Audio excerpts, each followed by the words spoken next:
Restaurant স্টাইলের tandoori chicken এভাবে কি বানিয়েছেন? আসসালামু আলাইকুম দর্শক, নিয়ে এলাম সবগুলো টিপস সহ। আদা রসুন কাঁচামরিচের পেস্ট, লবণ আর লেবুর রস দিয়ে মাংসগুলো ভালো করে মাখিয়ে ম্যারিনেট করে রাখবো 1 ঘন্টার জন্য। ফ্রাই প্যানে দিয়ে দিলাম ঘি, পাপরিকা পাউডার আর বেসন। বেসনটাই হচ্ছে ফার্স্ট টিপস। বেসন দিলে মাংসের যে একটা বন্ডিং, সেই বন্ডিংটা ভালো থাকে। এরপর টক দই আর বেসনের পেস্টটা দিয়ে দিলাম, আর দিলাম জিরা গুঁড়ো, আর দিলাম শানের তান্দুরি মশলা। শানের তান্দুরি মশলাটা স্কিপ হয়ে গেছে, দেখাতে পারিনি। হাত দিয়ে ভালো করে মশলাগুলো মাখিয়ে নিয়ে মাংসগুলো দিয়ে দিলাম। এরপর মাংসের গায়ের আলাদা মশলাগুলো আমরা তুলে রেখে দিলাম। তারপর দিয়ে দিলাম গ্রিল মেশিনে মাংসগুলি উল্টে পাল্টে ভেজে নেব।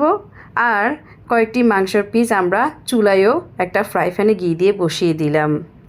এরপর মাংসের যে আলাদা মশলা আছে সেই মশলাটার সাথে জলপাইয়ের আচারের মশলা মাখিয়ে নিলাম। একটা ফ্রাই প্যানে সরিষার তেল দিয়ে দিলাম, দিয়ে মশলার পেস্টটা ঢেলে দিলাম। এরপর মশলাটা বুনা বুনা হয়ে গেলে আমরা নামিয়ে নেব। আর এই ফাঁকে একটা কয়লা গরম করে তেল দিয়ে মাংসের মধ্যে দিয়ে ঢেকে দিলাম একটা বাটিতে করে, স্মোকি ফ্লেভার আনার জন্য। তারপর ওই যে মশলার পেস্টটা ঢেলে দিলাম, ব্যাস হয়ে গেল মজাদার রেস্টুরেন্ট স্টাইলের তান্দুরি চিকেন।